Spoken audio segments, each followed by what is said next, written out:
Hi, Gary Klaban here.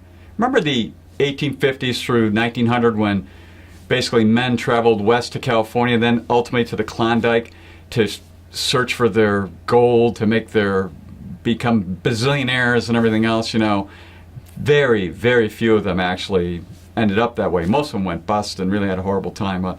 That's kind of what it's looking like a little bit with going on. It's happening with cryptocurrencies, in particular blockchain, and then applications of blockchain out there besides cryptocurrencies. There's just a lot of confusion and there's money to be made, but very carefully. So let's break this down a bit.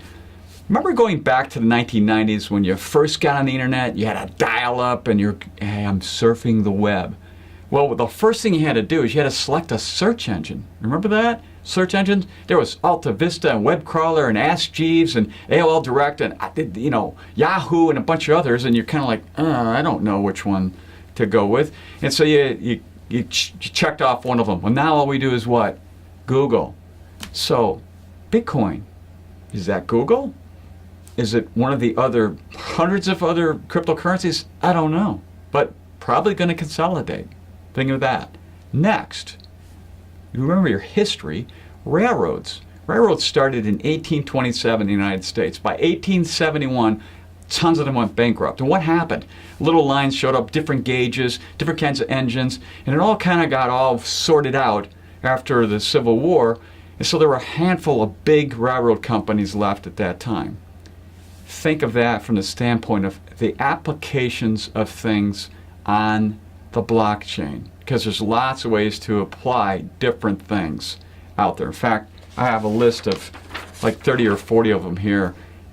Think of all those railroads. I don't know which one of these is going to work. This is just one company's list. There are thousands of applications being tried out right now. So let me give you an idea. What's an application, Gary? I don't know what you're talking about. Give me an analogy. You know what ride sharing is. You can go and take your smart device and call up a car through Uber or Lyft, and they will show up at your location, and you'll get in that car, and they'll take you to where you want to go. This all happens through the application that you have on your phone.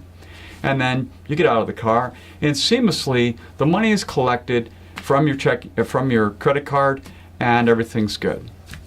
Pretty cool. So how does it all work? Well, you have Uber, let's say, that company, right? You have the driver and you have you. So here you are calling this up and you're paying money directly to Uber. Uber takes their part out. Think of them as a third party middleman, right? And then they pay the driver.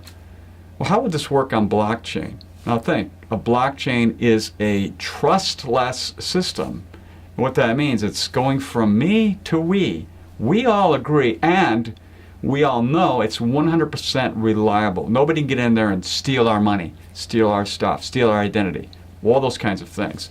So if that's true, why do we need Uber?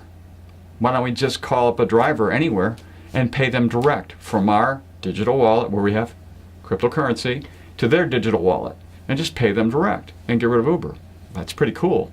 That'll cut the cost down. It'll make it really simple. That's what blockchain can do on an application. But let's go further, because that's a simple one. Now, do we really need a driver? Not really. Autonomous cars. Just call up an autonomous car and pay that way, reduce the cost. Let's go a little further. How about, how if you ever take a dog out for a walk and they kind of see you walking around the house, and all of a sudden they know before you know that you're walking to the door to take them out because they're smart about watching your behavior? Well, guess what? AI is now doing that, and it will know you're heading for the door. It'll call up an autonomous car that shows up that you get in. Not only know that, it may know that you're tired because you had a bad night's sleep, and it'll call an autonomous car with a bed in it so that if you want to sleep, you could, or just sit in the car. Those are applications that can go on top of the blockchain that then will do the same thing, transport you from A to B. And it can keep going on and on. And so when you're looking out there at investing in an ICO, an initial coin offering, or you're looking at a utility token, you may have heard of some of these, or a securities token, recognize these are applications on top of the blockchain. And they may be the railroad that formed in southern Utah that was 40 feet to track, and there's nothing there. And so you have to be very careful on the applications that you're going to put your money into, that they'll actually be here in the future. Think of the go-go time period with the dot-com boom bust period. We have that kind of going on right now. And here's the real truth of it as we sit here today. This stuff blows up right now. You can't even get any of these applications to work on the blockchain. Anything of substance does not work well, if at all, right now. That's where it's at today. So be very careful when you're investing in applications, when you're investing in cryptocurrencies. A lot of people call them crypto commodities because they act like gold in a way, and the way they're going up and down in value.